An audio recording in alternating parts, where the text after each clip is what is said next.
Well, welcome everyone to the Masculine Wilderness Podcast. I'm your host, Tom Perez. I am the founder and CEO of Epic Project. This is an ongoing conversation about how men show up in the world in the best version of themselves. And one of the cool things about this for me personally has been the women that I've had the privilege of sharing this space with, because we can't be the best version of ourselves as men without the love and support and the wisdom and the leadership of women. And today's guest is an example of what that looks like and what that sounds like. So my friend Kathy Bryan is joining us today. And Kathy, you're the founder of the Genesis Project, correct? I am, yes. Yeah. So she's the founder of the Genesis Project, and it is based in, Heber Springs, right? Yes. Mm-hmm. In Arkansas. No. We were just talking before we came live. My grandparents lived in Heber Springs, Arkansas, where Kathy is now. I'm sure it's a lot different than when my grandparents lived there. But Kathy, tell us a little bit about yourself and tell us how did you get to be doing this work at this season of your life? Oh, that's a really big question. I hope we have time for that. Well, I'm a really big guy. Thanks for having me on the show. I'm honored to be here. So I'll give you like the cliff notes, and then you're welcome to ask questions. Sure. I'm open book. So I personally was trafficked as a teenager for 2.5 years, which I'll be 60 this year. So it was like decades and decades ago. You're still a puppy. But and I was fortunate enough to get out of that. And when I did, I never told anyone. I just kind of went forward with life for the first few years, kind of robotically, if I'm honest. And then this is like super cliff notey. In 2011, during my prayer time with the Lord, I heard him tell me that he wanted me to share my story and write a book. And I literally looked upwards and was like, have you thought this through? Because at that point I had been married for 27 years. And like I said, I had never told anybody. My husband didn't know. It wasn't that I was attempting to keep it a secret. Until I want to say about 2006, I didn't even really have a name for what had happened to me.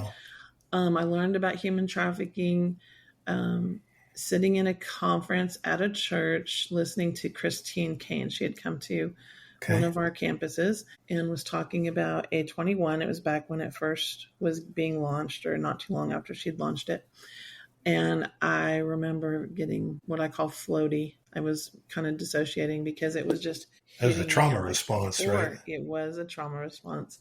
Yeah. And I was like, oh my gosh, that's what happened. So then, of course, I did research, but still keeping it to myself because I was just processing it. But anyway, so in 11, the Lord asked me to do that. And I, kind of struggled with it for about 2 months, trying to wrap my head around why, like what would be the point? Yeah. How old were you then at this time? So that would have been 2011. So I was like, 40? I don't know. What would that be? 8? I don't know. So this is a couple decades after it happened. Oh yeah. This was 27 years. 27 years. So yeah. So I did that wrong. But anyway, it doesn't matter. I was in my late 40s when that happened. And because I've been doing the work since about 2011 now. So about 14 years. For about 2 months, I just rolled it around in my head, talked to him about it. And then finally in June, I said, I'm sorry, I'm all in. Whatever you want, I'll do it. Now, caveat, I'm human. And I think a lot of us, I hope it's not just me that does this, but, in my little pea brain, I was like, well, I'll have to write the stupid book. And because of that, somebody might want to talk to me. But that's going to take a couple of years. I can do this, right? That's not how God works.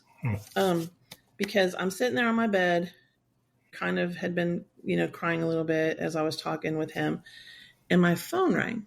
And I looked at it, and it was somebody, very dear friend, one of those folks where you talk to them about once or twice a year, but you're just connected. We went to the same church. She and 4 other women and I used to put on the women retreats every year. She was calling, so I did what any good woman would do and changed my voice. And was like, hello.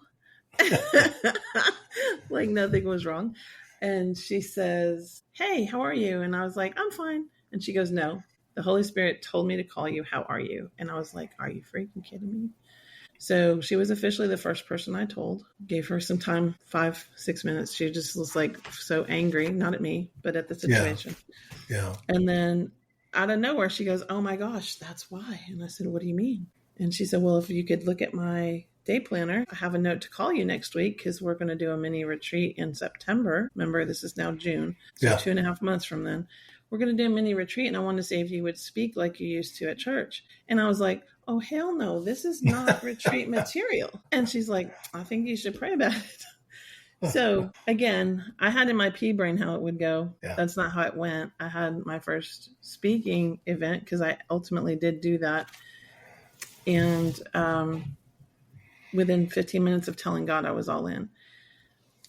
And, he's so good because he went, like, in order to do that, I had to I didn't have to, but I chose to tell all the people in my life who I would not want to hear any other way, one-on-one. Mm-hmm. So I got all of this practice telling my story, how much of it I wanted to tell and how I wanted to tell it. And then I went to the little retreat in September, and that's when I really got it, Tom. That's when I really got it. I told for the first time there publicly. There was about 18 of us in total. And I was the only one in the room not crying. When I was done, we took a little break, gave everybody a minute to get a drink, come back for just like a group question talk session. Yeah. And when we get back together, 2 of the women in the group, so that would be out of 15 because there was 3 of the people putting it on. So there was 15 guests. 2 of the women out of those 15 shared something they had never shared in their whole life because of what I had told. Mm. That's when I was like, oh, okay, God, it's not about me. Yeah. Oh, I can do this. And so that's when it kind of all cemented the why, and it's just kind of escalated from there. And of course, training is part of all of that. You're not an expert. I'm an expert in my story, right? But you have to go get training in trafficking, which of course I did. And I started working with Rebecca Bender. We met at a event Shared Hope put on in 2012. And then, of course, worked with her at RBI and Elevate Academy for years. And in 2021, June, I left RBI, not for just it was time. And I thought I would just do consulting and speaking, which I love doing and love training of helping people really understand not only each other, but the issue and how we can impact it. My husband was about to retire later that year. I just seemed, okay, we'll do that. Yeah. And then February of 22, God asked me to start Genesis Project. And so here we are. Yeah. And I want to come back to, because I want to hear a little bit more about the scope of what you're doing now. But before I do that, for folks that are listening that don't have the lived experience, that can't tell, the story that you tell, and, so many of our dear friends tell, what does it cost a person, a survivor, to get up and tell their story? Like, what is, because I've been around so many of them, immediately after, and it appears to be a very, like, it costs something. Can you speak to that a little bit? When someone says, hey, Kathy, will you come and tell your story? Like, what does that cost you to do that? I think it depends. It's a little different for each person. And it's also, and I hope any survivors listening and people who serve them listening hear this part, is it's also different depending on where you are in your healing journey. So when I first, I sped through that whole question you answered for time's sake, not because, I'm an open book. And the thing is, even then in 2011, 27 years out of trafficking, and I have to tell my story for the first time. I have to tell people I love. I have to tell my husband, who Mm. literally nobody could love me more than this man loves me. And uh, it even then at that age, and I'm telling just people who love me, right? Just people who seriously matter to me. Being believed was, I don't know that I have a word for it, and I'm fairly prolific. Um, it was monumental. And Mm. it's so funny how, not funny, haha, just it's incredibly true how in depth the lies of your trafficker and the brainwashing that you go through seat in Mm-hmm. your soul. And to be believed, I was told nobody would ever believe, all the things that you hear, all the Right. things that you hear, Right. nobody's going to believe you. It's all your fault. You caused all of the lies. Yep. And to be believed when that happens, I promise this is pertinent to your question. When that happens, it's like a taste of freedom. It's almost like a piece of the chain falls off, not the whole chain. And then you tell somebody Yeah. else and they have a similar reaction that's validating and good. And you see in their eyes the the pain of just hearing what you went through, and Yeah. another piece of the chain drops off, and that continues. And so the reason that's important is because when somebody's first telling, it's really easy for them to just run forth and start telling everybody based on that. And it's not that you shouldn't, but too many people don't have someone to come alongside and say, hey, before you do that, let's think ahead. Let's look at your life and what you want out of it, and look at your story. And is there any parts of that you want to keep to yourself? You don't Yeah. have to tell every last gory detail Right. to make a point. You don't have to rip yourself open every time to make somebody understand what trafficking is like and how heinous it is. Would you want what you're about to tell somebody to be read on the internet by your child that you don't have yet, that's coming along in 10 or Mm. 15 years? Yeah. Those are pertinent because we all know the internet doesn't go away. Um, Right. Newspaper articles are, it's there. If it's out there, it's out there. Yeah. And it's not a shame thing. It's a, what do you want? Because we're not used to getting choice. And That's so really, yeah. empowering them with, like, you have a choice, You can and you'll decide. Yeah. still have that degree of freedom when you're heard and respected and listened to and validated. But all of those things matter to the other parts of your life. And Yeah. then I think there's a part going down the road where, you've been doing it long enough, then you'll hear survivors go, oh, it doesn't bother me at all. And they really, truly believe that. But if you're around them, it's the next day or 2 or Mm. 3 days later that they're completely depleted. And Yeah. sometimes they know why, and sometimes they don't.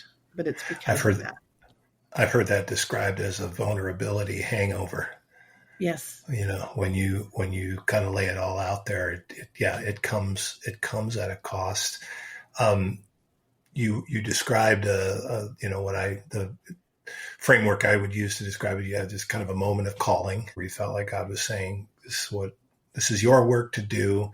You went and spoke. You talked about writing a book. You got that done too, right? No. Not yet. I've got pieces. Are you kidding? I was running Elevate for years, training This and is doing all the things. this is some mutual confession because I have one of those unfinished projects myself. But that's another example of telling your story in written form has Mm-hmm. all of those elements that you describe, that you need to think through all the questions that someone needs to consider. And just what I know from my own experience of writing, you're in the story. Like, you have to revisit the story. Mm-hmm. And that can be fraught with risk as well. Mm-hmm. So tell me though, so from that experience, like, how has this grown? How has this vision grown? What is the Genesis Project? What does that look like? The Genesis Project exists to build futures free from child sex trafficking. In a nutshell, I don't say that we're going to end trafficking. I don't necessarily subscribe to that. I think that I'll believe we can end child sex trafficking or any trafficking when I believe we can end murder and rape and burglary and all the other crimes. Like it's been around since the dawn of time. So, but we can impact it and we can help survivors retrieve their futures for themselves, and build healthy lives that they get to design. We Right now we serve predominantly, I say predominantly because I don't stay within my boundaries. We serve predominantly Central Arkansas. Our vision is to have advocates in every single state, every single county, in our state. And then also at some point to, build outside, and so that we have Genesis in every state. But, that's like the super long-term vision. We provide an advocacy to survivors, predominantly minors right now. We do have some adults. I'm at capacity where I can't take any more at this moment. But we do long-term relationship-based, trauma-informed, strengths-based advocacy, and we will come alongside them no matter if it depends on where they either have law enforcement calls us because it's a recovery and it's crisis intervention, or they call, or their parent calls, or DHS. We have a working MOU with Department of Human Services, Children and Families here in the state. We're allowed to serve any child in care who has had exploitation or trafficking. We have MOUs with residential facilities that provide long-term residential services to the youth. So we do, that type of long-term advocacy where it could be a year, it could be 6 years. We always tell them, we're here till you fire us, until you tell us you don't need us anymore. Because these kids need a sense of stability. They don't have that. A lot of times, I can't tell you how many clients we have where we are their advocate, is their stable person. Yeah. The one person in their life. Person. So many of the kids don't have parents anymore. Like they're literally alone in the world. They don't have foster homes or anything like that. And so Can you describe just briefly what, for folks that aren't in this space every day, what is advocacy in this context? Like, what does that look like in a day-to-day setting? It morphs day to day, right? It's completely individualized support for that person. So when we have a client come in, we're obviously, everything's really holistic and gentle. We do the things, quote unquote, but I never want it to feel like they're doing one more assessment or one more set of paperwork. So we do it very gingerly, but we talk with the child or the adult and let them tell us what they need. Obviously, we're going to assess too and fill in the gaps. But it can look like anything from that 24/7 crisis response, where we show up on scene. We usually have a crisis backpack or duffel bag full of whatever they're going to need. And we go with them to the hospital. Then we go with them to their first placement. On the daily, we will stay in touch with text messages or phone calls. We see them once a week in person for an advocacy session where we'll do it. It so depends on that child, but anything from prevention to helping them with, maybe they're about to get their first job. So we're helping them understand, how do you fill out a job application, or we're accompanying them to the prosecutor's office for their appointment on the upcoming trial, or we're taking them to a medical exam. It's whatever that child needs in that moment. We have in Arkansas, we don't have any homes that are human trafficking specific for minors in Arkansas. They have to go to they're basically mental health facilities. Where they will get therapy and weekly groups and that kind of thing, but it's long-term residential. And so we go into those homes, those residential programs, and we meet with them there. And so we build rapport with the staff. We build relationship with their therapist. It is fully wrap around that kid. The kid is the center. And we're wrapping around, and we have relationships with all of the other partners, the law enforcement. We train the law enforcement on why it's counterintuitive to them at first, but building relationship with the person that's been victimized is actually fantastic for the victim, but it's also fantastic for the case, because if that child can trust the police, then they're going to be much better at being able to prosecute that case. And more important than that, I just try to teach anybody we intersect with, whatever you do, every single thing you say and do, it either proves the trafficker right or it proves the trafficker wrong. Yeah. Yeah. And yeah. So that crisis response side of your work is obviously a reactive. It's reactive work, but you also do more proactive work, training and that sort of thing. Can you talk a little bit about what that looks like? Sure. Excuse me. We train predominantly. I mean, we will do community, but predominantly the last 2 or 3 years, we have focused on law enforcement and medical professionals, and also the children advocacy centers, and court-appointed special advocates, CASA workers. CASAs, Yeah. So we've trained all of those and we'll continue to do so. We have tight relationships with our FBI partners, and we're a founding member of the Arkansas Human Trafficking Council. We're at 1.5 years. Wow. And we have just a really mighty council that has brought all of the people to the table, and we work and that's a statewide, seamlessly together. Yes, it's a statewide. And it's amazing. And we also, provide housing, emergency and long-term housing. When we have I just started a medical division called Reclaim in January. So we've just added that to our offerings as well. So wow. we do a lot. Yeah. Yes. Yeah, you do.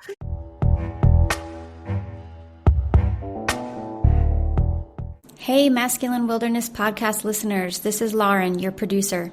If you found value in our show, we've got an epic opportunity for you. Become an epic ally today and join our fight against human trafficking. Your monthly support not only keeps this podcast going, but also fuels our mission to protect the vulnerable and combat exploitation. For less than 1 coffee a week, you can make a real difference. Head on over to epicproject.org and choose an amount that works for you. Even $13 a month can change lives. By becoming an Epic ally, you're not just supporting the podcast, you're joining a movement. Stand with us. Let's make an impact together. Thank you.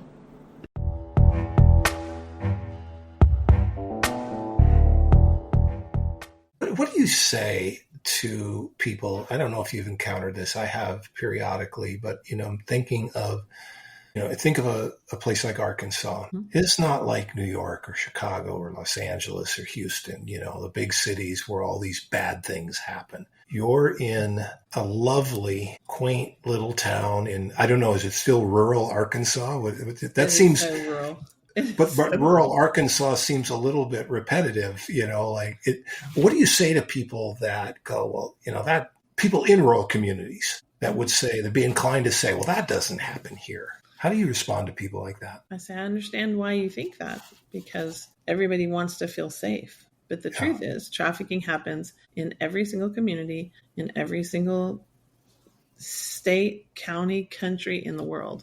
Wherever there's humans, you will find trafficking. You just will. Traffickers they're abusers. They're usually malignant narcissists. They're incredibly charming. It's no different than everything else. It just looks different based on the community. So if you're looking for somebody standing on a street corner or walking the track or the blade, like you see like in Pretty Woman or any of those movies, what we've been taught to call a prostitute, if you're looking for that, you wouldn't see that in Hebrew because it would stick out like a sore thumb. Yeah. Trafficking thrives because it's hidden. And unexpected. So to that point, you shared with us recently a list. I don't know what we call this list. We'll just call it a list of some things. You said we compiled this list to bring perspective because sex trafficking is not underlined italicized. Sex trafficking is not rare. We sincerely hope none of these ever happen to your child. But, and what I want to do is I want to just go through each of them and have you comment, riff a little bit on some of the backstory to this. And if there's a myth associated with any of this that like in the culture that people tend to perpetuate, can you speak to that? But like the first one says, your teen is just as likely to be sold for sex as injured in a car accident. It takes and by the way, for the people listening, the sources and citations for this stuff, like Kathy did her homework. So, but we don't have to drill down into that yet, but we could even maybe make this available. But so that first one, just as likely to be sold for sex as injured in a car accident. Where did that come from?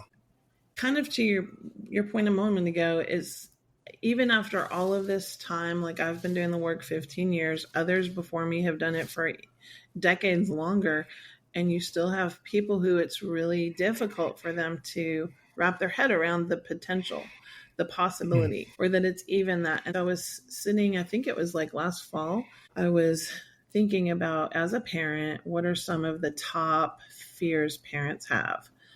And like your kid getting injured in a car accident, or heck, being killed in a car accident, right? Yeah. Or your child getting cancer, or being hurt playing and getting taken to the emergency room. Being drowning is a huge parent fear. And I was like, so I'm a researcher at heart. I'm kind of a data geek, and I just started researching, well, how often does a child in America get injured in a car accident? How prevalent is that? Or how any of the other ones that are on here? And I just researched them all and then did the math to compare that versus how many kids are trafficked. And we got these that stats. We know of. Right. And that is the key. The ones that we know of. And so these stats could arguably be a lot higher. But that's how this came about. And this, so these numbers, these estimations are based on the prevalence of known trafficking situations and cases. The DOJ numbers for U.S. children, like our citizen children trafficked in our country. Because that's another misnomer that our kids don't. But 83%, which is probably higher now, but 83% of the people trafficked in America are American citizens. They're not from other countries. So this stat is from the DOJ, U.S. children trafficked for sex every year, versus each one is a different injury, right? So the next one is your teen is 174% more likely to be sold for sex than to have a skateboard injury treated at the ER. Is skateboard injuries a particular concern of a lot of parents, you think? I don't know that it is, but I was trying to think of like, what are the things that kids get hurt doing? Skateboarding is a big one. Riding ATVs, swimming, driving. And so, but skateboard injuries aren't that uncommon. No, they're not. I'm starting to feel like this is one of those infomercials. But wait, there's more. The next one, like this is insane.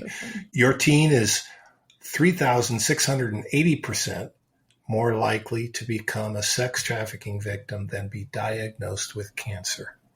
And we know how we feel about kids and cancer. And, that one, my oldest grandchild was diagnosed with leukemia when she was 6. Wow. So I know that, again, it's another one of those things. Well, it won't happen to me, right? But it does. All of these things happen to all of us. Can happen to anybody. Yeah. But 3,680% more likely to be trafficked than to have cancer is huge.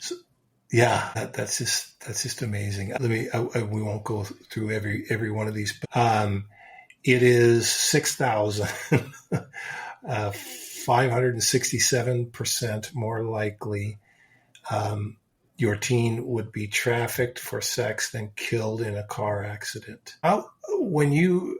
I don't know how broadly you shared this, but when you shared it with audiences, like, what do you say to help calm some of the fears down, or are you trying to wake them up to the reality of this? I'm not trying to. I don't want anybody walking around in fear, because I think that's counterproductive. I think if you're walking around in fear, then what's going to happen, and I see it all the time, is then parents start controlling their children, and there's more control, and that's the whole. We don't want that. We want to empower the children to navigate the world safely. And the only way we can do that is if the people responsible for raising the children understand how to navigate the world safely. And unfortunately, we can use all the excuses in the world. I'm too busy. I'm working too many. We're 5-person family, and the 2 parents are working 3 jobs, all the reasons. But at the end of the day, it is incumbent on us as adults to understand enough about it. And trafficking is not always online. I need everybody to sink that into their head. But because the predominance of exploitation starting online these days, we really need to empower kids to learn how to use their phones wisely, have safe conversations online, know when to shut something down, know when to report something, and not be afraid to have a safe person they can go to. And if it's not you as a parent, if you're not that safe person, then you're making these stats even higher. Yeah, for sure. And so it's more about bringing the parents, I just want their heads out of the sand. If I just hope enough, I'll get there. Someday my kid will be 18 and then everything will be fine, which is also not true. And I'm off the hook, right? Yeah. Right. I think what I hear you saying, and I think it's so, there's so much power in this. You're telling parents they got a job to do. Yes. And they gotta do it. And they gotta do it. And the stakes are high, but the resources are there to help them. There are, and the stakes hopefully are high. Yeah. But I think it's about, would you rather be spending a little bit of time to understand something that you don't want to dive into, like the internet or trafficking, or would you rather be searching for your kid because they're missing, or mourning them because they're dead? Yeah. It's really not that big of a choice. When we put it in perspective, I'm really big on perspective, not fear. I don't like fear mongering. No, but it's so, when I hear you, and I'm looking at you, you're just one of the kindest people I know. And you laugh easily, but when I hear you say that, it's sobering. It is. It is. I think that, so it's either a fearful response or a sobered response to this reality. There's a book I read about half of it and then handed it off to my daughter because she's the mother of 3 young kids, and it's called The Anxious Generation. And I don't know if you've read that one by Jonathan Haidt, but it's and he talks I think the main part about it is he talks about a phone-based childhood versus a play-based childhood. And there's so many. We had an earlier episode with Kevin Branzetti from the National Child Protection Task Force, and he was talking about some of this as well, but he talked about how he is far less fearful of his kids going outside and playing for hours on end than he is for them to go up into their bedrooms by themselves with a phone. Mm-hmm. And he says, because when it's a play-based childhood, you learn how to take appropriate risks, right?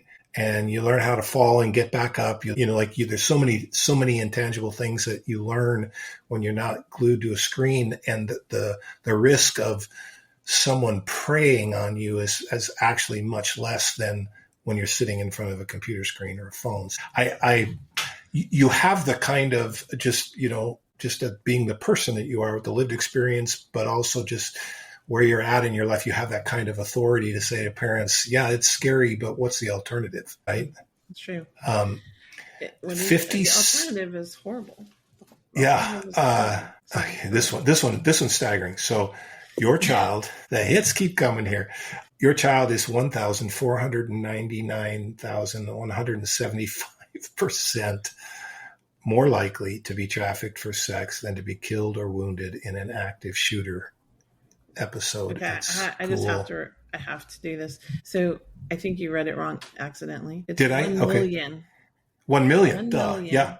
449,175%. more likely to be More trafficked for likely. sex than killed or wounded by an active shooter at school. That's 1 just, million that's and a half. staggering. Yeah. And we're right to be fearful of active shooter scenarios in schools, and the horror of that. We've all seen that played out. But is it so? Why are people reluctant to face the reality of the risks that children face of exploitation? Why? What have you learned that can speak to that? Why did you have to create this? This document. Why did I have to create this horrible document? It does take you back. I think it's because, I think it's a myriad of things. But honestly, to really understand, nobody wants to wrap their head around something that heinous. Sex trafficking, I've had people disagree with me, and that's okay, but it's evil. It's detestable. It's disgusting. It's beyond harmful. It harms a person in every way, physically, sexually, emotionally, spiritually. It's one of the few crimes that really can attack your soul. And and then on top of that, we live in, still to this day, in the midst of all of the I don't know, improvements or progress that we've had, for lack of a better word. We still live in a basically puritanical culture. Like, people don't want to even talk about sex with their kids. They don't want to tell them about sex, and sex isn't the problem. Sex is fantastic. Like, done correctly, in the right context, sex is freaking fantastic. It's a gift. There's nothing wrong with talking about sex, but too many parents don't want to, and it's been kind of demonized over the years. And so there's that piece too. This is like such an in-depth problem. And so then you're talking about sex trafficking, and then there's like the stigma on top of that. And then, just like every other sex crime that involves sex organs, it's got so much shame with it, and so much, what's the word I'm looking for? So much blame on the person who's being victimized by it. Right. Like, nobody ever goes, "Oh my God, how could you let yourself get mugged?" Nobody. What were you wearing when you were mugged? What were you wearing when your car got stolen? Nobody ever says that. But any of these others, and then also you have to open. You kind of said something either at the beginning of the podcast or when we were gearing up about the disparity still in the fight against trafficking between men and women. And you think these stats are sobering. Here's something to think about. It's not unusual for one of especially our minors, to go missing. I had one this month. We'll call her Natalie. She was being moved from one group home to another. She hadn't seen her mom in 3 years. She hasn't seen her dad or her sister, siblings in 6 years. She's alone in the world, except for us, right? We're her and her therapist. I don't mean I'm the only person serving her, but I'm just saying the stable person who, when she calls, we answer, that kind of thing. And because even when kids have a DHS caseworker, that caseworker they don't get to see them every week either. Right. Like, they're technically the guardian, but they don't get to spend much time with them. So having an advocate is really essential. But anyway, so Natalie, I don't know if it was on purpose or accident, or if it was even noticed, but they moved her from one group home to the DHS office in the town where she knew her mom was. It was not long before she got out of that DHS office. And she was gone, looking for her mom for 11 days. We got her back. We're also part of the missing person team. I don't know if I said that. Valor. And she's one of the ones we got to recover this year.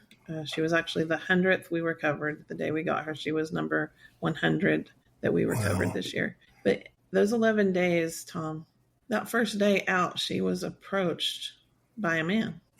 The first day. How old is she? She is 15. Okay. Wow. who did all the things that you and I educate about. Offered her, oh, are you alone, honey? Like, let me help you. Like, oh, what do you need? In that time period, that 11 days, she was raped, for lack of a better word, more than 11 times. Wow. So what is my point? My point is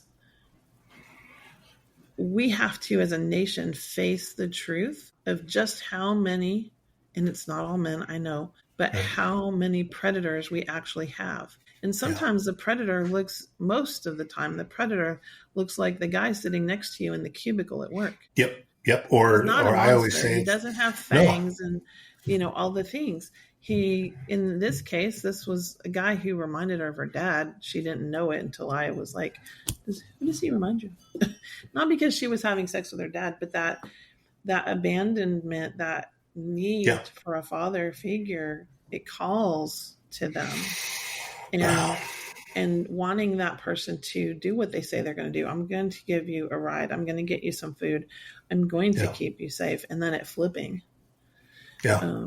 Did they catch the guy? Did they catch the guy? Yay. Yeah. So I have, you put this list together. I have my own list, but it only has one thing on it. And you're poking at it a little bit. I want to poke some more.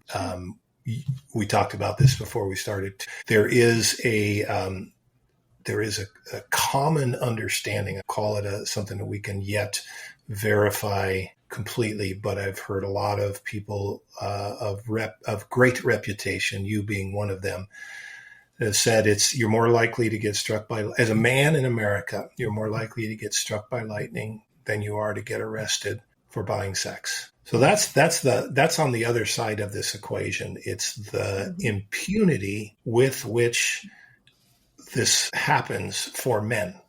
Like, how does that land with you? What do you do with that mentally, emotionally? I don't know. I think, Tom, I'm not sure I've ever allowed myself to process it. I think it's the world I have lived in my whole life. For so long. Yeah.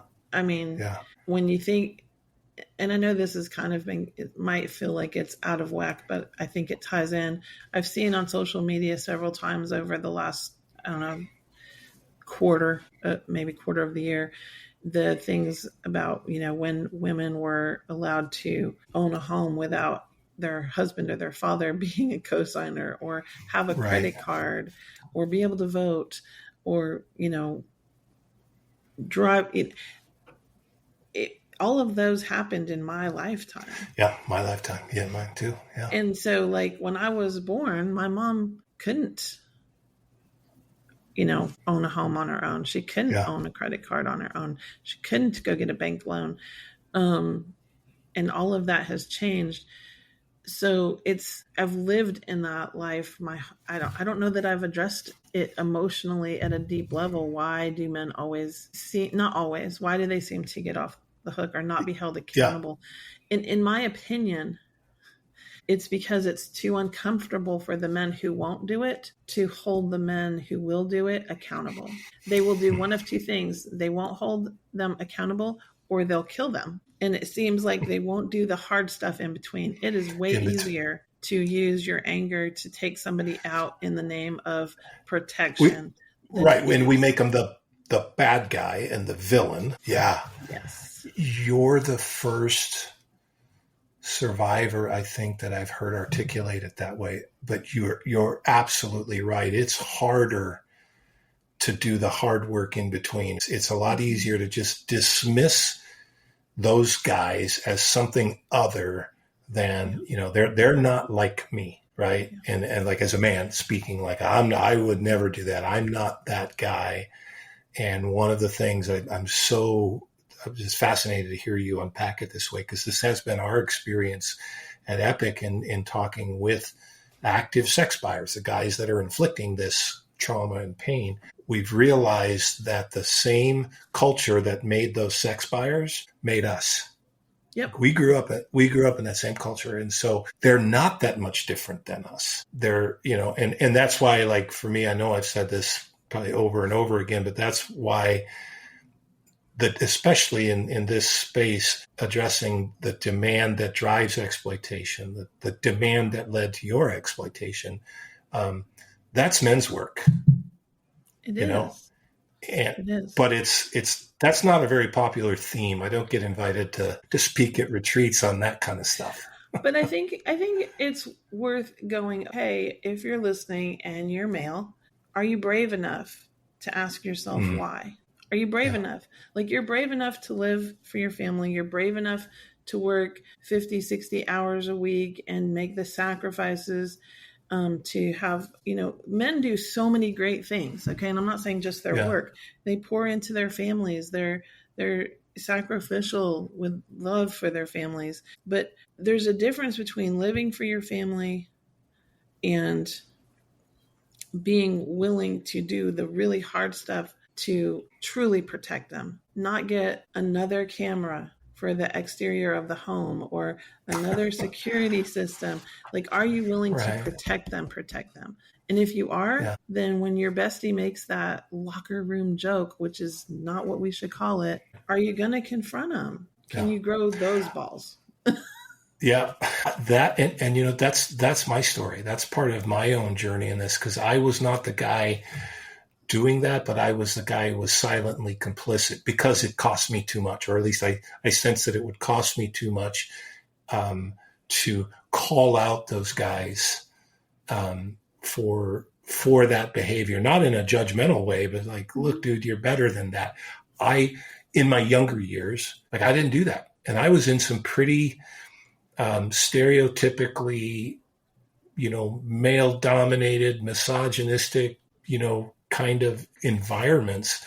So I saw it happening all around me, but I kept my mouth shut. I looked the other way. And I think that's probably where most guys are. Sure. And so part of the struggle, I mean, this is part of my own connection to the work we do at Epic. This is me trying to, right that wrong in a sense, like I don't want my son-in-laws to make that same mistake. I don't want my grandsons, to make that same mistake. And so there's still work to be done there. I'm curious, because you're well networked in the survivor community. What kind of toll does it take?